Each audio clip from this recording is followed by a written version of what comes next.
Says Carlsen Dubov, but if we can't see them, we don't know for sure who's playing. No. We'll just assume it's that. It seems like a Magnus opening. But more with black, no? There's e5, knight g7, but it's also a Dubov opening. Wow, it's both of them. Wow. No shenanigans. Very serious. No masks as well. No masks. Magnus is eating, so he's already in peak performance mode. This is exciting. He is wearing a Simon Williams t-shirt. That's just odd.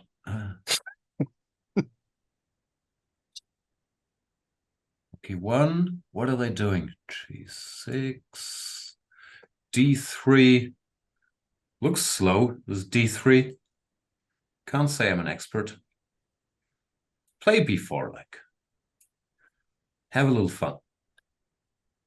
I never understood this bishop G5 either. I'm assuming there's some subtleties. I always thought provoking F6 can't be such a big deal, but here the plan seems to be to block this bishop and then go C3, D4. So Dubov goes H6. Carlsen exchanges, which is logical because there's this weak D5 square in the center and the dark square bishop doesn't have access to it. But here black can recapture with the knight, keeping control over that square. So it looks perfectly fine for black to me. Knight C3, castles. He's trying to occupy it. But with this set of pieces, it really shouldn't be a big deal whatsoever. And Dubov goes knight C6. Little surprised. Guess it's fine, but you could also just go bishop E6. No. Takes, and white won't be in time to get control over the square. If he goes knight C6, no, it's a sort of standard position where white has the square and black won't challenge it because he just went knight E7 to C6. Should to me, knight back to E7 looks like no movement. But Daniil has bigger plans. Maybe he wants to attack. I still don't like how he played this. This knight to C6 back is an odd move. Yeah.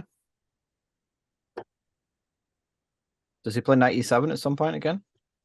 Well, he could have kept it there.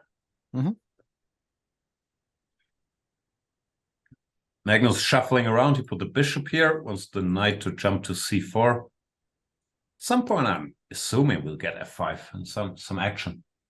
Also, Carlsen played H3, which was a normal move like 15 years ago, but nowadays you just go H4. If you can move the H pawn, just push the 2 squares. Yeah. Very old school. And he is aware of Simon Williams, so I'm not sure he's wearing the t-shirt. Yeah.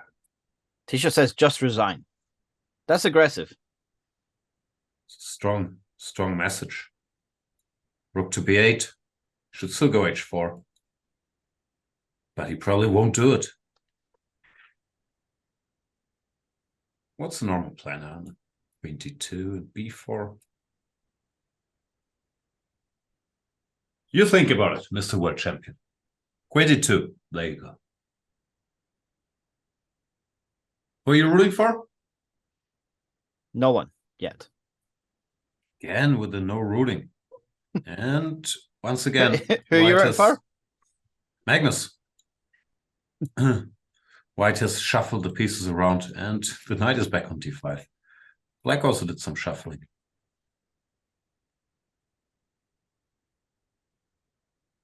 It's time to go F5. Come on, Daniil. There we are. The gloves are off.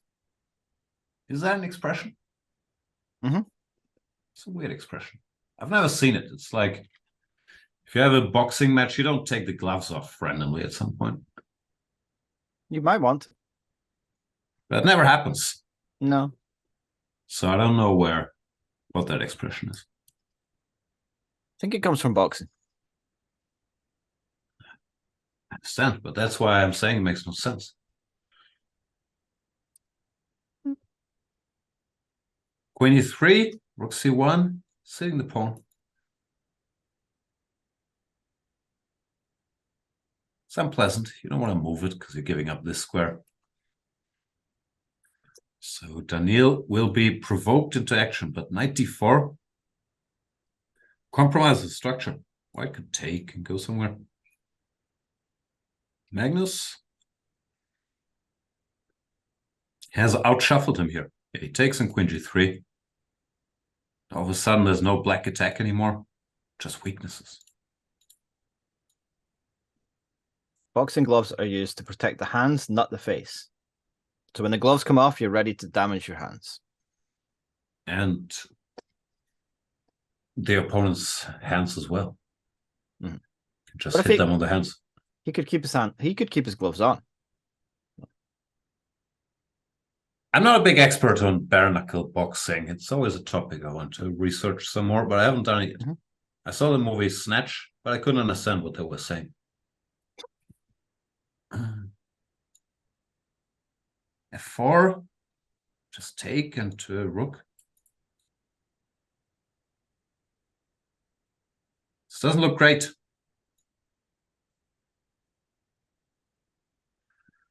Rook on the 7th rank.